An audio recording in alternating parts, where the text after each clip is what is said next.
오늘 시편 52편 함께 나눌 텐데요. 역시 다윗의 시편입니다. 네.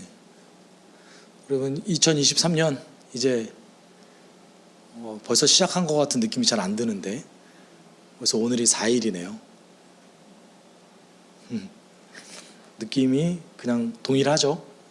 네. 네, 여러분 혹시 기도해 주실 것은 제가 올해부터는 더욱더 적극적으로 저희 아이들의 주 양육자가 제가 돼요. 그래서 네, 우리 아이들을 제가 잘 양육할 수 있도록 여러분 기도해 주셨으면 좋겠어요. 네, 다윗은요 굉장히 좀 복잡하고 다양한 종류의 사람입니다. 그가 경험한 그 종류의 것이 사실 보통 사람은 익숙하지가 않거든요. 그러니까 다윗이라는 사람을 우리가 그냥 단순히 평면으로 이해하기는 사실 쉽지 않습니다. 다윗이라는 사람은 입체적으로 본다면 그 자신의 가족 중에서도 가장 낮은 대우를 받았던 사람이었던 것이 분명합니다. 그렇게 크게 쓸모 있다고 느껴지지 않았던 사람이었던 것 같아요. 그래서 그의 아버지 이새가 사무엘에게 아들을 보여줄 때 다윗을 제외시켰죠. 그리고 그 이후에 다윗이 기름 부음 받은 다음에 그 이후에도 그의 집에서 다윗은 그렇게 썩 훌륭한 역할을 했던 사람이 아니었던 것 같습니다. 그래서 전쟁이 났던 자신의 형에게 도시락을 전달해 주려 심부름을 했던, 기름 부음 받고 나서도 그런 역할을 했죠. 그의 인생을 바꿨던 계기가 두 가지가 있는데, 첫 번째는 사울 앞에서 악기를 연주하는 시동으로 들어가게 된 것이 첫 번째였고, 그리고 그가 골리앗을 무찔렀던 일이 두 번째였습니다. 물론 이제 시편을 분석하다 보면 다윗은 이미 남들은 알아주지 못할 굉장히 좋은 무력을 형성하고 있었던 것은 분명한 것 같아요. 그가 이제 그 사자와 곰을 때려 눕혔다라는 표현 속에서 아마 진실이겠죠. 어느 정도 담대함을 가지고 있을 그 무력을 가지고 있었지만 단지 그것만으로만 해서 당대 최고의 장수였던 골리앗을 무찌를 정도의 무력이었느냐라는 것은 그렇지 않은 것 같습니다. 저는 다윗이 가지고 있었던 가장 큰 무기 중에 하나는 하나님을 의지하는 것이었죠. 다윗은 조금 남달랐던 것 같습니다. 그런 의미에서. 그런데 그런 다윗이 굉장히 큰 굴곡을 경험하죠. 사울에게도 배신당하고, 그리고 자신이 했던 범죄로 인해서 하나님께 심판을 받아서 자신의 아들의 범죄까지도 이제 보게 됩니다. 어떻게 보면 다윗의 그 결정적인 실수가 다윗이 인생이 끝날까지 하나님을 의지하는 사람으로 만들게끔 하는 역할을 했던 것 같기도 합니다. 하나님은 다윗을 절대 가만히 내버려 두지 않으셨거든요. 그러니까 하나님 입장에서도 다윗을 있는 그대로 그냥 이 다윗이라는 사람이 타락하게끔 내버려 두지 않으셨던 것은 분명합니다. 우리가 이제 성경 전체적으로 조명했을 때도 다윗이 가지고 있었던 굉장히 특별함이 있거든요. 야곱에게 주어졌던, 야곱의 아들들에게 주어졌던 많은 이제 예언들이 있는데, 그 중에서 유다 지파를 향한 예언은 왕권이었습니다. 그 왕권이 이제 다윗으로부터 처음 이루어진 것이죠. 물론 그런 예언이 있었음에도 불구하고 왜 사울을 처음 선택했느냐라는 이견이 있을 수 있지만, 사울은 또 사울 나름의 역할이 있었거든요. 다윗은 이제 하나님께서 원하시던 그 대안으로서의 유다 왕국의 이상향으로서의 왕이었어요. 다윗 이전에는 사실 통일 왕국이라고 부르기가 쉽지 않았습니다. 사울도 그 이스라엘 전역을 완전하게 통일하지 못했거든요. 다윗 때야 비로소 예루살렘을 점령하고, 그리고 지금 우리가 알고 있는 그 이스라엘이 온전히 확립되어진 거예요. 다윗은 어떻게 보면 유다 왕국의 초대 왕이나 마찬가지였던 사람이에요. 이 다윗이 이제 끝까지 하나님을 붙잡고 있었던 결정적인 계기는 정말 모순적이게도 그의 실수에서 비롯됐습니다. 하나님이 얼마나 무서운 존재인지를 이제 그때 알게 됐던 거죠. 사실 이스라엘의 선한 왕들이 여러 왕들이 있었죠. 다윗 이후에도 다윗의 길을 행했다고 알려진 선한 왕이 8명이나 존재했습니다. 8명이나일까요? 8명뿐일까요? 제가 볼 때 8명이나라고 보는 게 더 맞을 것 같기도 해요. 선한 왕이. 그런데 그들의 인생을 돌이켜보면 그 다윗처럼 정말 끝까지 이렇게 좋은 평가를 받았던 왕은 거의 없어요. 요시야 왕도 굉장히 좋은 평가를 받았지만 객기 부리다가 결국 파라오한테 죽거든요. 그리고 이제 히스기야 왕 같은 경우도 자신의 이기적인 성품을 그대로 드러내요. 이제 하나님께서 당신 때는 안전하게 지켜주실 겁니다. 당신 후대에는 좀 고통받을 거예요. 라는 그 선지자의 예언을 듣고 기뻐해요. 나는 괜찮다라는 거예요. 이런 어떤 이런 모순들이 등장한다는 것이죠. 다윗은 그럼에도 불구하고 아주 큰 실수를 저질렀죠. 이건 뭐 여지없이 그 사람의 평생에 비판받아야 될 내용입니다. 정당하게 비판받아야죠, 그런 거는. 그런데 그가 하나님을 의지했다라는 것은 분명합니다. 그가 죽기 전까지. 오늘 시편 52편은 우리가 지난주에 함께 다뤘던 시편 51편 13절에서 본인이 하나님께 부탁하는 것이 있죠. 내가 반역하는 죄인에게 주의 길을 가르치게 하여 주십시오. 라는 그 내용의 현실이라고 보시면 됩니다. 시편 51편 13절이 이렇게 얘기하죠. 반역하는 죄인들에게 내가 주님의 위기를 가르치게 하여 주십시오. 죄인들이 주님께로 돌아올 것입니다.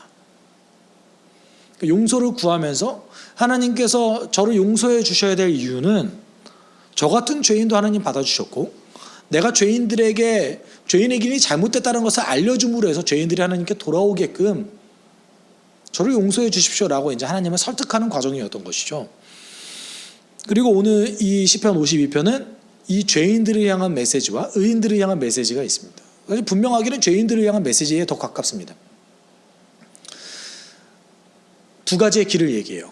하나는 악인의 길이고 하나는 의인의 길이죠. 이렇게 대조하는 시편이 많이 있죠. 시편 1편이 아주 대표적인데, 근데 오늘 본문은 사실상 길이 하나임을 얘기해요.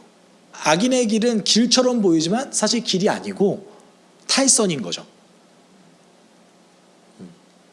그리고 정말 중요한 길은 나중에 이제 시편 8절에서 52편 8절에서 얘기할 건데, 하나님의 사랑을 의지하는 길이 진짜 의인의 길이다라고 이제 얘기합니다.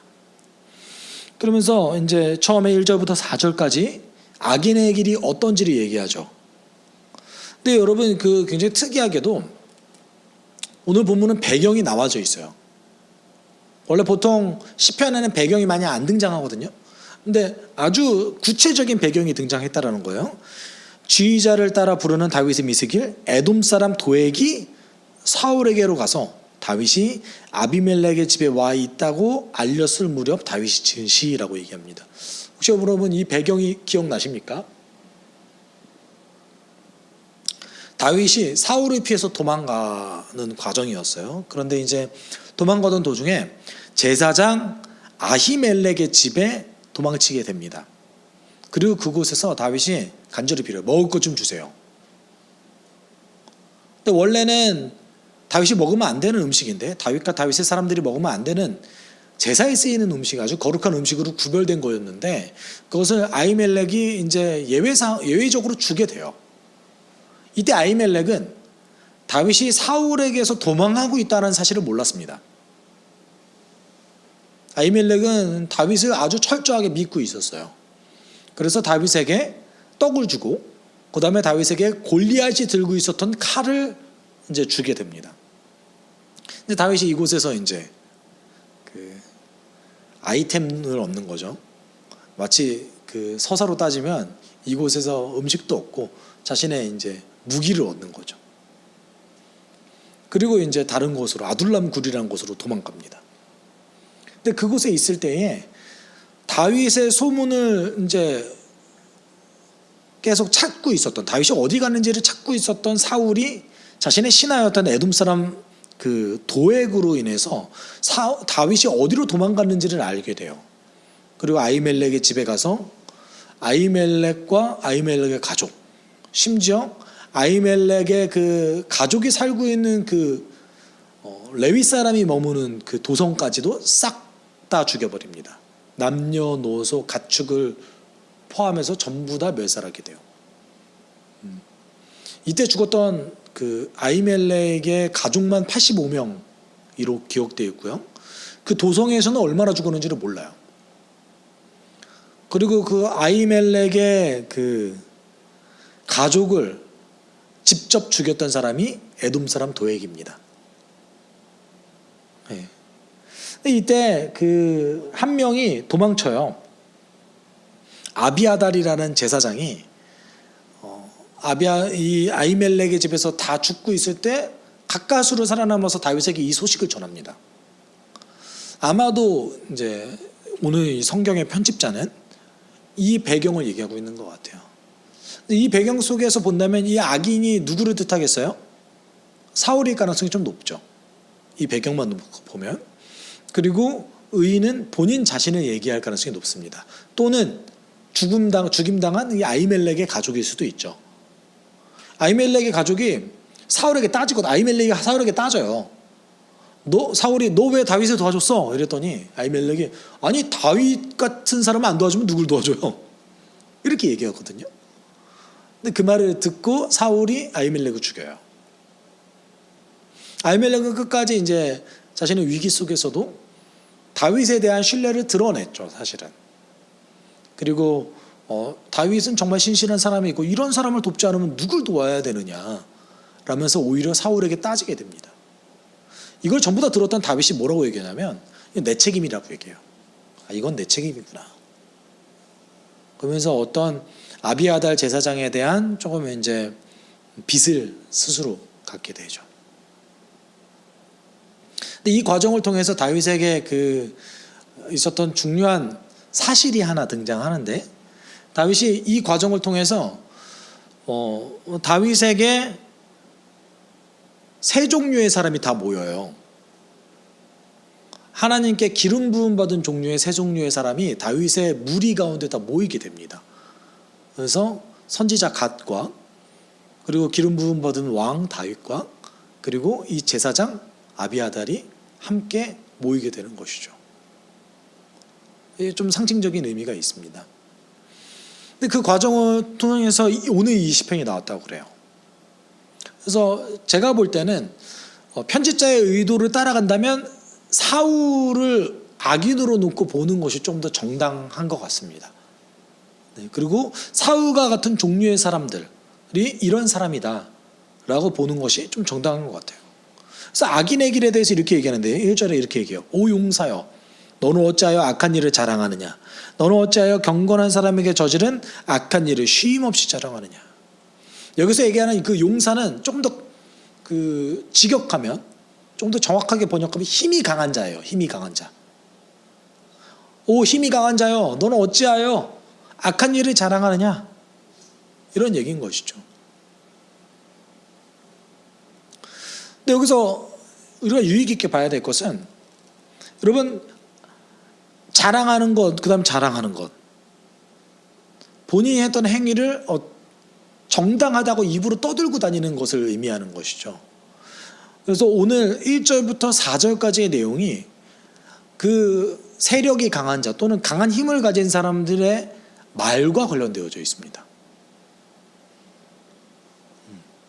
좀 말과 많이 관련되어져 있어요. 그래서 이 강한 자가 이제 어떻게 악한 일을 행했는가를 이제 2절에서 4절까지 얘기하는데, 2, 3절에 이렇게 얘기하죠. 너 속임수의 명수야. 너의 혀는 날카로운 칼날처럼 해로운 일만 꾸미는구나. 너는 착한 일보다 악한 일을 더 즐기고 옳은 말보다 거짓말을 더 사랑하는구나 셀라. 여러분 여기서 힘이 강한 자는 보통 이제 어떤 종류의 사람들을 얘기하냐면 그 사회에서 적어도 영웅으로 떠받들어지는 종류의 사람들을 얘기합니다. 근데 오늘 시편을 통해서 우리가 알 수 있는 지혜 중에 하나는 우리가 역사적으로 그 영웅이라 불렸던 사람들의 대다수가 이면을 가지고 있어요. 이 이면이 뭐냐면 자신의 강한 힘을 이용해서 자신의 권력을 공고히 하는데 이용하는 측면이 굉장히 많았다라는 것이죠. 순수한 권력자를 찾기는 정말 거의 없습니다. 그래서 오늘 본문 속에 등장하는 강한 자는 계속해서 어떻게 보면 이간질하는 자, 속이는 자, 그런 사람인 것이죠. 4절에서는 어떻게든 의인을 해롭게 하기 위한 말을 즐겨 한다라고 얘기하고 있기도 하죠. 이런 사람을 5절에 어떻게 한다는 겁니까? 하나님께서 너를 넘어뜨리고 영원히 없애버리실 것이다. 너를 장막에서 끌어내어 갈기갈기 찢어서 사람 사는 땅에서 영원히 뿌리 뽑아 버리실 것이다. 이 심판이 어떤 걸 뜻하냐면 지금 강한 사람이라는 것은 어떤 한 세력에서 영웅으로 떠받들어지면서 권력이 많은 사람을 뜻합니다. 근데 이 권력이 많은 사람이 장막에서 끌어내어지고 그가 살던 땅에서 쫓아버려질 거래요. 그러니까 그가 살던 공동체 내에서 축출시켜 버리실 것이라는 심판인 거죠. 이 심판의 내용만 보고 봤을 때는 굉장히 사울과 밀접한 연관이 있을 것 같죠. 제가 봤을 땐 편집자가 그렇기 때문에 이런 배경을 달지 않았을까라는 생각이 듭니다. 이제 그 강한 영향력을 끼치는 그 자신의 공동체에서 추출시켜 버리신다는 것이죠. 하나님의 심판이 이겁니다. 이 심판을 받던 의인이 이 심판을 보고 나서 단지 그냥 통쾌해하는 것만 있는 것이 아니라 그걸 통해서 또 두려워하기도 합니다. 양가 감정을 동시에 갖고 있는 거죠, 의인은. 그래서 6, 7절에 이렇게 얘기해요. 의인은 그 꼴을 보고 두려운 마음을 가지고 비웃으며 이르기를, 저는 처음에 제가 잘못 읽었다고 생각했어요. 잘못 읽었나? 두려운 마음과 비웃는 얘기가 사실 좀 상반되잖아요. 같이 나오는 경우가 좀 드물거든요. 그런데 이제 6절에 정확하게 이렇게 얘기하고 있죠. 의인이 악인이 심판받는 꼴을 봤다 해요. 그리고 그걸 보고 두려웠대요. 두려운 마음을 가지고 동시에 심판받은 그 악한 사람을 보면서 좀 통쾌한 것 같아요. 그리고 이제 비웃으면서 뭐라고 얘기해요? 저 사람은 하나님을 자기의 피난처로 삼지 않고 제가 가진 많은 재산만을 의지하며 자기의 폭력으로 힘을 쓰던 자다. 악한 길을 가지고 있는 사람의 특징이 이렇다는 겁니다. 우리가 여기서 이제 두 가지 사실을 좀 유추해 볼 수 있어요. 한 공동체 내에서 악한 길을 가는 강한 힘을 가진 사람들, 권력을 가진 강한 힘을 가진 악한 자들. 그 악한 자들은 말로써 헛되이 의인을 비방하는 일을 많이 한다라고 오늘 시편 본문은 얘기하고 있습니다. 그런 사람들의 내면의 특징이 어떤 특징입니까? 자기가 가지고 있는 걸 의지하는 거죠. 자기가 가지고 있는 힘을 의지하는 거예요. 자기가 가지고 있는 능력을 의지하는 겁니다. 제가 이제 존경하는 한 선배 목사님이 제가 예전에도 이렇게 말씀드린 적이 있죠. 예전에 제가 굉장히 그 능력 있는 사람들이 부러웠다고. 지금도 그래요, 사실은. 부럽죠. 잘하는 사람 부럽지 않습니까? 부러워요. 그런데 이제 그 선배 목사님이 굉장히 낙천적으로 이러는 거예요. 아, 저 사람들은 하나님께서 얼마나 큰 짐을 지어 주실까? 그러면서 이제 저 대형교회 목사님께 주신 하나님의 짐은 얼마나 무거울까? 목회자로서 오히려 저건 불행이 아닐까? 제가 생각을 좀 해봤어요. 아, 그렇겠네. 그 다윗이 가지고 있었던 그 짐은요, 사실 엄청난 짐이었습니다. 조금만 잘못된 길을 가면 그 사람은 무조건 불행해질 수밖에 없는 위치에 있었어요. 그에게 딸려있는 그 목숨이 너무나 많았기 때문에. 지도자의 역할이라는 게 사실 그런 거 아니겠습니까? 성경적 지도자도 역시 마찬가지죠. 그런데 그 자신이 가지고 있는 게 많을수록 원래 이제 믿는 사람이라면 더 하나님을 의지해야 되는 것이죠.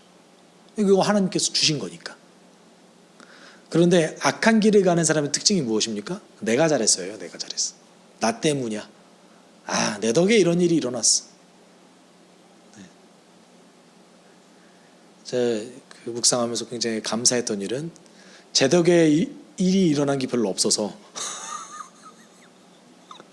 제 사역 가운데 제 덕에 뭐가 이렇게 크게 일어난 게 별로 없어서 참 어떤 일이 일어날 때도 하나님 감사합니다라고 얘기할 수 있는 것 같아요. 여러분, 우리에게 일어난 일들은, 교회에서 일어난 일들은 여러분 다 하나님 덕입니다. 그래서 이제 사람이 했다라고 느껴지게 되는 순간 하나님의 영광이 교회 안에서 무너지는 것이죠. 네. 어떤 굉장히 큰 부자가 교회에 큰 헌금을 냈다고 하더라도 그 최선을 준 건 하나님 아닙니까?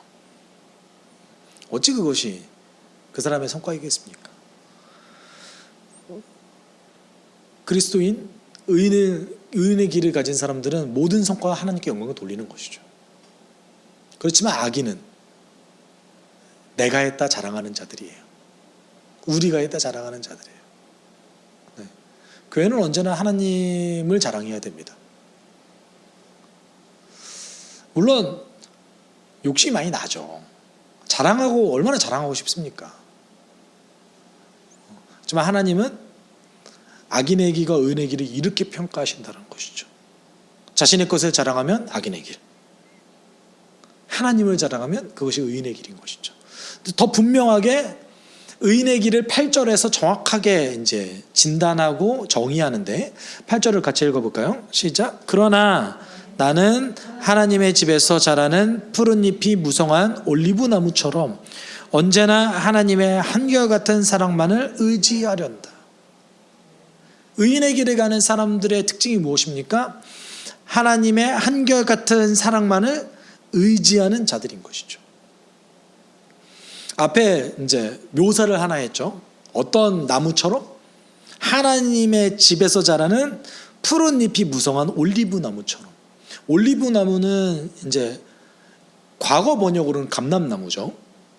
근데 이 올리브 나무의 특징이 뭐냐면 이스라엘 사람들이 생각하는 그 풍요로움의 상징이에요. 혹시 여러분 그 올리브 열매 좋아하십니까? 저는 그렇게 썩 좋아하진 않는데요. 이상하게 그 건조한 문화권, 이 문화권에 사시는 분들은 정말 좋아하더라고요. 네. 마치 모든 분이 다 안 그러실 수 있는데 한국 분들이 김치를 좋아하는 것처럼 엄청 좋아하더라고요. 이 올리브 나무가 여기서 어떻게 묘사되고 있습니까? 하나님의 집에서 자라는 아주 번성한 나무인 거죠. 하나님의 집의 특징이 무엇입니까? 그러니까 하나님의 집에 붙어만 있으면 성장할 수 있는 환경이 주어진다는 것이에요. 다른 말로 하면 하나님의 한결같은 사랑은 어디에 이제 기록되어 있습니까? 성경에 기록되어 있죠. 하나님의 약속을 의지하는 것이 하나님의 한결같은 사랑을 의지하는 거예요. 동일한 말입니다. 우리가 하나님의 약속을 의지하고 우리 포도나무 대신 예수님께 붙어있는 가지만 된다면 우리에게 뭐가 생긴다는 거예요? 열매가 열린다는 것이죠. 성경은 이런 종류의 것을 계속 다른 표현으로 얘기하지만 결론적으로는 무엇입니까? 하나님이 하신 일을 받아들이고 의지하라는 거예요. 그것이 무슨 길이다? 의인의 길이다. 결론은 둘 중 하나인 거죠. 악인이 하는 행위의 길은 어떤 길입니까? 자기 자신을 의지하는 거예요. 본질적으로 죄를 따라서 사는 삶입니다. 그렇지만 의인의 길, 우리로 따지면 제자로서의 삶은 약속을 의지하는 삶인 거죠. 하나님이 우리에게 주시겠다고 약속했던 그 약속들이 내 삶 가운데 이루어지고 내 삶 가운데 주어질 것이라는 그 믿음 가지고 사는 겁니다. 믿음이라는 것은 그냥 받아들이는 것이죠. 그랬을 때 우리에게 이 올리브 나무처럼 번성하게 되어진다는 것이죠. 어떤 게 번성이 될지 모르겠습니다. 여러분이 외적으로 하나님께 복을 받을 수도 있고요. 또한 여러분의 마음에 굉장히 큰 평안함이 주어질 수도 있고요. 근데 저는 요새 이제 언제나 느끼는 것은 하나님이 주시는 선물 가운데 가장 소중한 선물 중에 하나는 평안인 것 같아요. 굉장히 예측할 수 없는 일들이 너무나 많이 벌어지고 우리를 계속해서 비교하게 만드는 세상 가운데서 우리가 평안하게 되는 것, 내 능력과 상관없이, 내 상황과 상관없이 하나님을 의지함으로 내 마음이 평안해지는 것, 이게 참 큰 선물이 아닌가 싶습니다. 오늘 시편 기자였던 다윗도 사실 그 배경이 절대 평안하지 않아요. 얼마나 비참하겠습니까? 본인 때문에 한 일족이 멸문당했어요. 이런 생각했을 수도 있을 것 같아요. 내가 거기 그냥 가지 않았으면,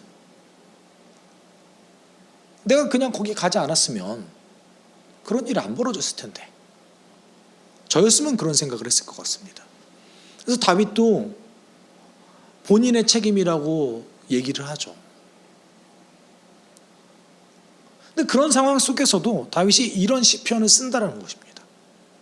그러니까 다윗이 이 상황 속에서 본인의 고난을 견뎌내는 힘이 어디에 있다는 것을 우리가 증명하고 있다는 것이죠.